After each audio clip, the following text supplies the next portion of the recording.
தமிழ்நாட்டின் ஒரு அழகான சிறிய கிராமத்தில்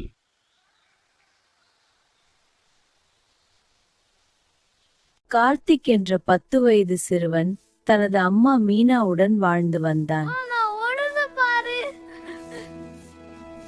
அவன் நல்ல மனசு கொண்டவன். அவன் அவசரமா குணம்.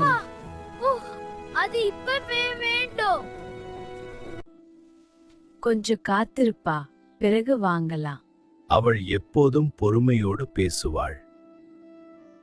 காலையில் சூரியன் உதிக்கும் முன்பே மீனா எழுந்து விடுவாள்.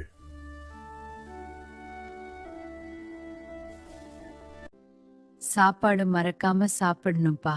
சரி அம்மா. வீட்டுப் பணிகள் முடிந்ததும் வயலில் வேலைக்குச் செல்வாள்.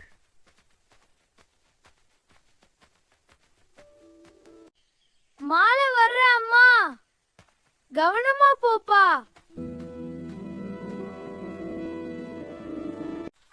கார்த்திக்காக அவள் எப்போதும் உழைத்துக் கொண்டே இருப்பாள்.